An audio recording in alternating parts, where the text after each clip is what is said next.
আরে যদি এটা অন্য কোন নায়ক নায়িকা গায়ক গায়িকাকে দিয়ে বিজ্ঞাপন দিত, অন্তত আমাদের ছেলেপেলেগুলো, হুজুর মানুষগুলো বা দিনদার দিন মেনে চলা মানুষগুলো এই ফাঁদে পা দিত না। তো যখন দেখবে মাশাআল্লাহ বাংলাদেশের এত বড় একজন হুজুর যিনি মাঠে ময়দানে বয়ানও করেন, গজল ও গান, গোলাম মাহমুদ কাদিয়ানের ছবি দেখেছেন জীবনে? দেখলে মনে হবে কত বড় হুজুর, মাশাআল্লাহ, ইয়া বড় বড় দাড়ি, মাথার মধ্যে সুন্দর টুপি, গায়ে সুন্নতি জামা, দেখতে কতই না বড় হুজুর। কিন্তু বাস্তবে বড় হুজুর না বড় কাফের? ওই কাফেররা অনেক সময় সৌদি আরবে গেলে, ওই যে অনেক খেলোয়াড়ও সৌদিতে চুক্তিবদ্ধ হয়েছে, ফুটবল খেলতে গিয়েছে, বাস্তবে খ্রিস্টান, তো সৌদি আরবে গিয়ে সুবহানাল্লাহ বিশাল জুব্বা গায়ে লাগিয়েছে, সাদা জুব্বা।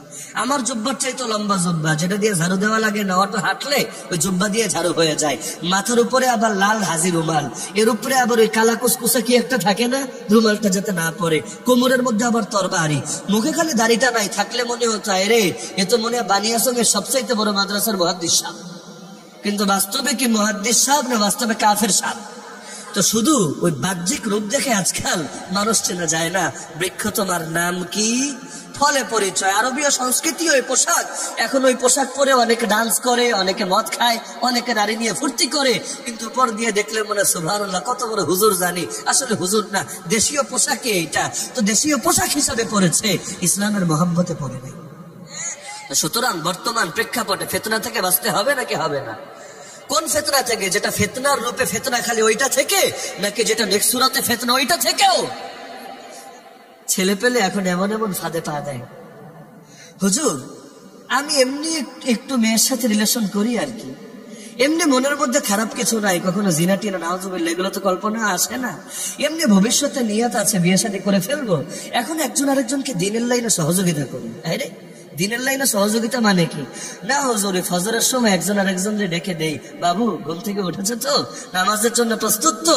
তা আমাদের মনের মধ্যে একদম ফ্রেশ, কোনো ঝামেলা নাই, ভবিষ্যতে বিয়ে করে আমরা যাতে আমাদের পরবর্তী প্রজন্মে সালাহুদ্দিন আইয়ুবী তৈরি করতে পারি, যুগের তারেক বিন জিয়াদ তৈরি করতে পারি, এজন্য এখন আগ থেকে আর কি তাকে যোগ্য করে গড়ে তুলছি।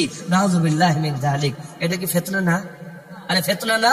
একটা মেয়ের সাথে পার্কে বসে কথা বললে যেমন গুনাহ হয়, মেসেঞ্জারে, ইমোতে, হোয়াটসঅ্যাপে চ্যাটিং করলে সওয়াব হয়, নাকি ওইখানেও গুনাহ হয়?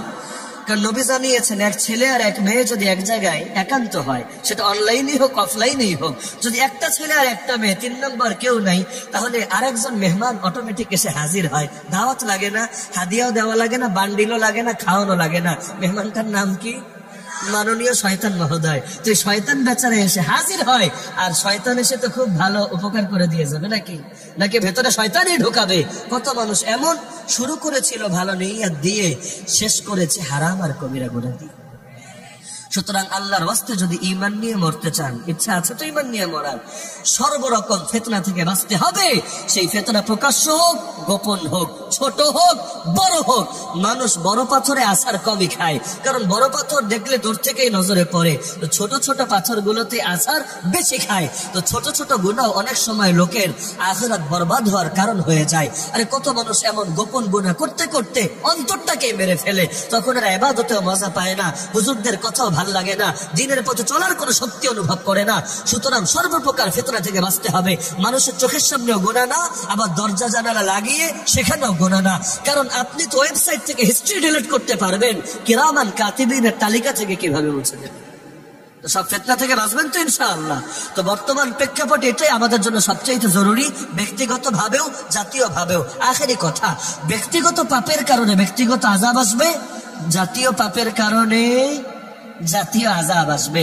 ব্যক্তিগত পাপের কারণে ব্যক্তিকে তওবা করতে হবে, জাতীয় পাপের কারণে পুরো জাতিকে তওবা করতে হবে।